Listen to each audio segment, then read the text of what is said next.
친여 매체, 더불어민주당, 친민주당의 관변 단체라든가 관변 매체들이 아주 우죽순처럼 생겨났습니다. 네. 네네. 예, 그 현상도 좀 설명을 해 주시죠. 그 돈이 다 분명히 집권 세력에서 이게 흘러 들어갔을 텐데, 예, 아마 실태를 잘 아실 것 같은데 한번 말씀해 주시죠.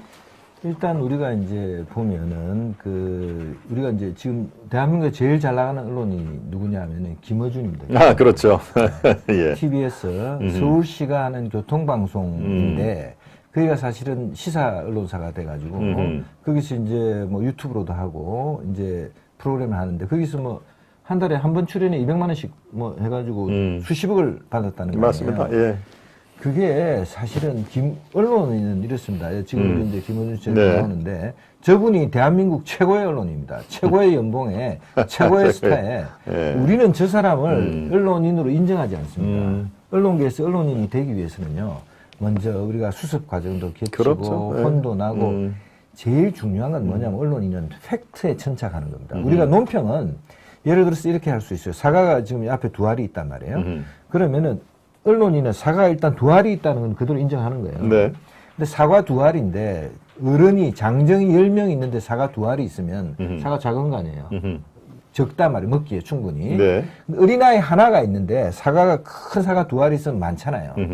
그래서 의견은 우리가 사과 두 알을 놓고 어떤 상황에 따라서 의견은 양이 많다 또는 뭐 양이 적다 할 수 있지만 사과가 두 알이 있다는 거는 누구나가 다 인정해야 되는 팩트예요. 그래서 기자라면 팩트는 분명하게 정확하게 있는 그대로 하라는 훈련을 엄청나게 받아요. 그렇습니다. 예. 그거 틀려면 선배들이 그냥 뭐 예전에는 이 자식아 하고 막 깨고 막 네. 볼펜을 던지고 네. 원고지를 그냥 찢어버립니다. 찢어서 쓰레기통에 팍 쳐놓는 거를 면전에서 그걸 실행을 하죠. 예. 그런 거를 보면서 배우는데 저런 언론인은 사실이 중요하다는 걸 한 번도 배운 적이 없는 사람이에요. 그래서 김어준 방송 수시로 거짓말을 합니다. 김어준도 그렇고 또 주진우라는 친구도 있고 네. 그래서 제대로 기자 언론인 되지 않았던 훈련도 받지 않았던 친구들이 언론인으로 행세하고 있고 온 국민이 저걸 다 언론인으로 지금 인정하고 있단 말이에요. 저기 지금 저 나오잖아요. 저 친구들이 대한민국 최고의 언론입니다. 예. 동아일보도 네, 아니고 연합뉴스도 예. 아니고 KBS, MBC 어떠한 언론사도 아닌데 이 사람들이 지금 거의 뭐 정권을 좌지우지하고 여기서 뭐 어떻게 하나 쓰라 그러면 댓글 부대가 붙고 오히려 선전선동 공작의 도구처럼 사실은 돼 있는 거죠. 맞습니다. 예. 저런 것들을 일단 고쳐야 되고. 예, 잠깐만요. 우리 네. 로젠탈님이 최고의 언론이라고 김어준이 칭함받는다는 현실 그 자체가 개탄스럽습니다. 아주 적확한 말씀을 해주셨네요. 예, 예, 계속하시죠. 네, 그래서 네. 그래서 언론 이런 이제 유사 언론사들이 엄청나게 생겼고요. 그다음 유시민의 알릴레오, 매불쇼, 열린 공감 TV, 서울의 소리, 수많은 유튜브에도 진출을 해 있고요.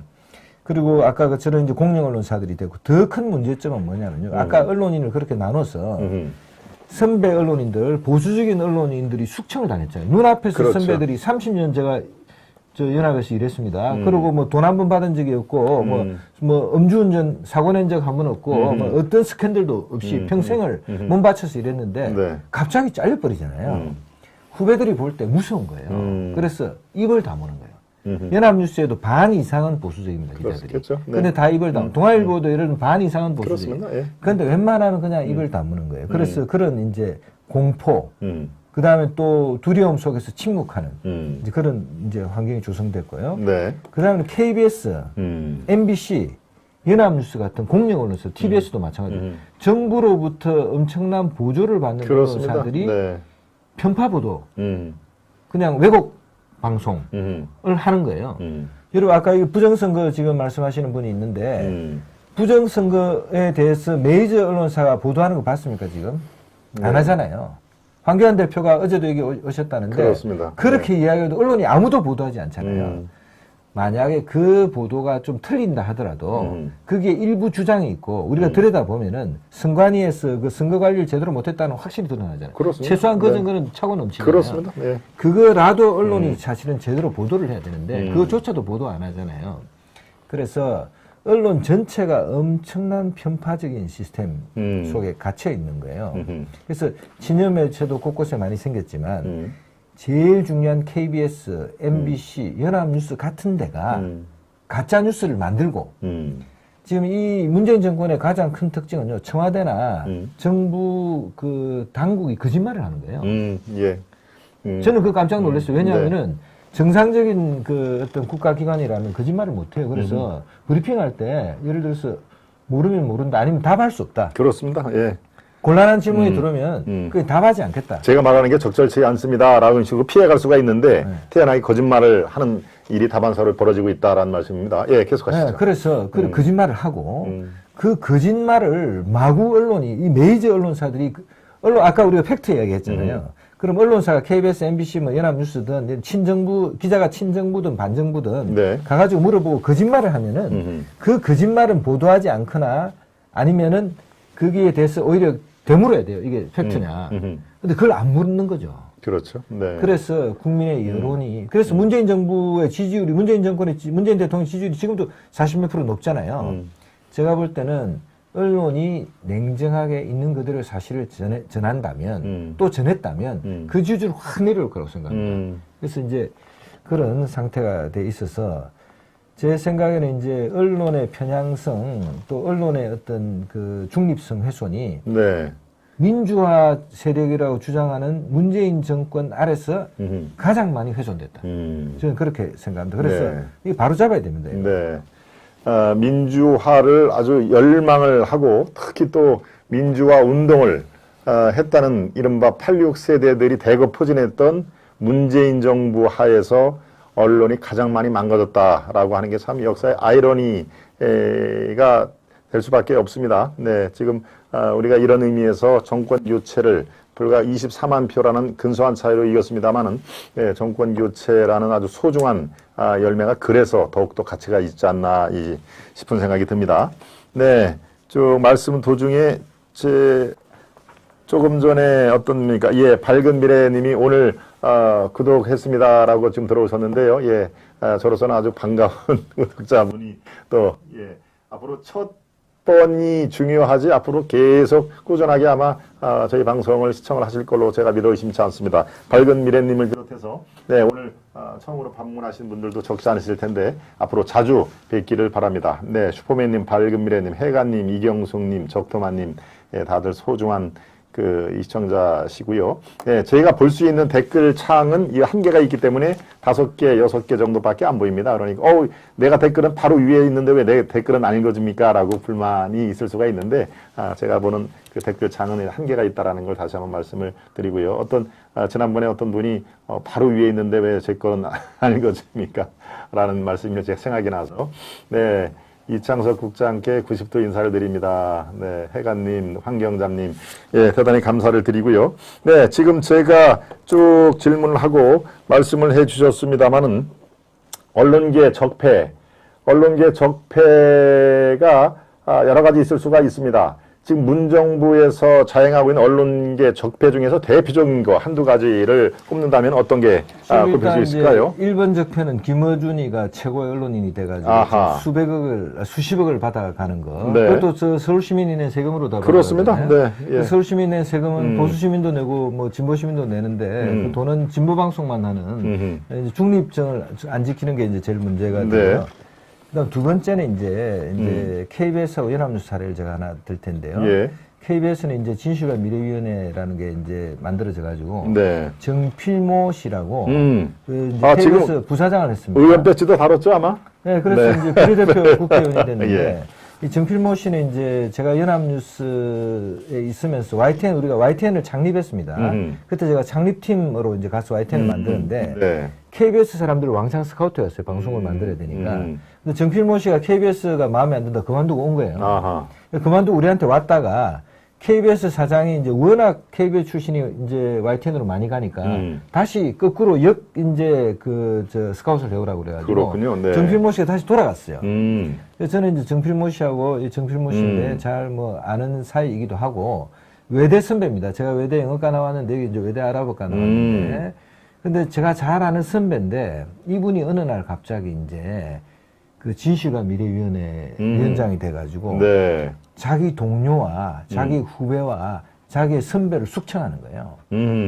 그래서 이 숙청을 하고 나서 네. 이 사람은 바로 부사장, 이 사람은 근데 KBS 기자를 하면서 현직에 있으면서 강연을 가가지고요. 네. 수천만 원의 강연료를 받았어요. 아, 정필모 씨가요? 정필모 오, 씨. 그렇군요. 우리 언론이 그걸 못하잖아요. 아니, 당연하죠. 네. 그래서 우리는 뭐 박봉에 시달리면서 사실은 열심히 뭐 머리도 다 빠지고 확 늙었잖아요. 근데 예. 정필모 씨는 그렇게 하면서 강연료도 많이 챙겼는데 저 진실과 미래위원회를 맡아서 동료를 숙청하고 바로 국회의원이 됐어요. 그래서 이게 이제 정권의 이제 어떤 이 부역이라고도 얘기하는데 정권의 어떤 호응해서 일해주고 네. 배지를 달거나 하는 게 있고 연합뉴스는 어떻게 되면 혁신위원회라는 게 생겼는데요. 네. 이희용 씨라고 그 이제 세계일보에 있다가 연합뉴스에 스카우트 되온 분이 저하고 아주 친한 분이에요. 근데 이분이 혁신위원장이 돼가지고 연합뉴스에서는 전을 회고하고 박근혜 때 편집 부국장들을 다 6개월 정직을 매겼어요. 6개월 정직. 네. 나가라는 얘기네요. 그죠? 나가라고 네. 한 거죠. 근데 소송을 해서 다 이겼습니다. 저도 소송 중이고요. 그런데 이 이희용 씨는 이 작업을 완료하고 언론진흥재단 아, 예. 사업이사 아주 꽃부직이죠, 거기가. 그렇군요. 거기가 뭐 언론계 나라 돈을 받아가지고 언론계에 그냥 막 돈을 뿌려주는 맞습니다. 예. 자리입니다. 갑의 위치에서 뿌리는 거죠. 제일 좋은 자리에 갔어요. 그래서 지금 현직입니까? 네, 지금 현직입니다. 그렇군요. 그래서 저는 네. 이제 이런 얘기를 하는 겁니다. 언론인이 김어준이나 뭐 이런 친구들은 사실은 정통 언론인도 아니니까 무식했어. 잘 몰라서 저렇게 한다 치더라도 이 기성 언론사에서 사실은 주류 언론사에서 평생을 몸담아 왔던 사람들이 정권이 바뀌었다고 그래가지고 저렇게 자기 동료를 쳐내.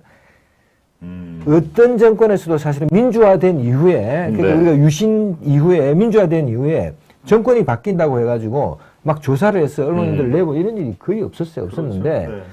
유달리 이 정권에서는 이제 그런 일이 있었습니다. 그래서 이거는 반드시 이제 이거는 어떤 문제가 있느냐면요. 네. 민주주의의 가장 기본은 네. 일단 기본적으로 사상의 자유입니다. 제가 보수적일 수 있어요. 그다음 제가 진보적일 수 있어요. 사상의 자유가 있어야 되고 그다음 두 번째는 표현의 자유가 있어야 돼요. 제 사상을 마음대로 이 급박과 공포에 시달리지 않고 자기 주장을 할 수 있어야 되고요.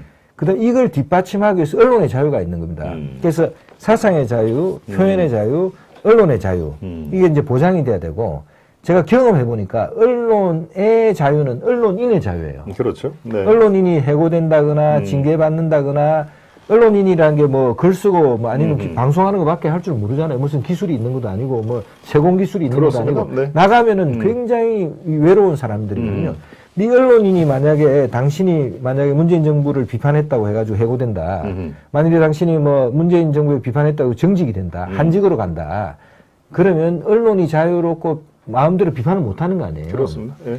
근데 이 문재인 정부 들어서는 이동재 기자 채널A 네, 동아일 그렇습니다. 아시죠? 네, 네. 이동재 기자가 이제 우리 저 전무님이 계셨던 그 동아일보 이제 그 계열사인 채널A 그렇습니다. 기자인데 네.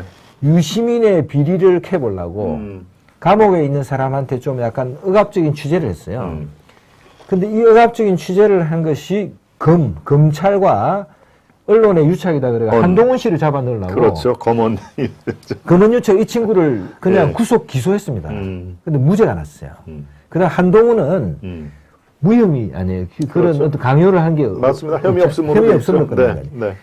저는 이 사건을 보고 굉장히 놀랐어요. 우리 언론계가 지금 얼마나 정신이 죽었냐면 기자가 취재하려고 하다가 좀 지나치게 취재하다가 조금은 취재 방법이 좀 지나칠 수 있다 이거예요. 그렇죠. 네. 근데 그렇다고 해서 이걸 검언유착이라 그래가지고 구속 기소해가지고 무죄까지 났는데 대한민국 언론이 다 조용히 있어요. 제가 볼 때는 언론계 다 들고 일어나야 된다고 생각합니다. 이게 검언유착이라는 프레임을 씌웠는데 실제로 보니까 MBC하고 문재인 정권이 유착해가지고 맞습니다. 한동훈을 잡으려고 공작을 그렇죠. 했을 가능성이 있단 말이에요. 근데 지금 우리 언론계 언론인들이 다 입 다물고 그냥 조용히 있는 거. 왜? 아까도 말씀드렸지만 잘못 싸우다가는 내가 불이익을 받으니까. 그렇죠. 언론인의 신변이 안전하지 못하니까. 그래서 이런 이제 그것은 반드시 이제 바로잡고 다시는 이런 일이 일어나지 않도록 다음에 마찬가지입니다. 윤석열 정권이 됐다 해서 또 언론인을 숙청하고 마음에 안 드는 언론을 또 잡아놓고 해고하고 이래서는 안 되는 거죠. 그렇죠. 사실은. 네. 그런 과오가 되풀이되면은 참 언론계 자체도 이 한탄스러운 거지만 대한민국 미래도 밝지 않다라는 의미에서 네 윤석열 정부에서 언론 정상화에게는 이 대단 말미에 구체적으로 다뤄보도록 하겠습니다. 네, 지금 얘기했듯이 채널 A 사건, 네, 이동재 기자가 무죄 판결이 나오고 이른바 검언 유착이라는 프레임을 써서 이렇게 역공을 하려고 하는 이 정권과 공영방송의 작태, 이것들이 판결이 나면은 전 언론계 기자들이 똘똘 뭉쳐서 항거하는 모습이 사실은 반드시 있어야 되는 그 모습이었죠. 네, 그렇죠. 그런 장면이 어디서든 볼 수 없는, 그게 바로 문재인 정부의 언론, 네, 그 현 주소다라는 것을 여러분께 다시 한번 강조를 해 드리도록 하겠습니다. 네.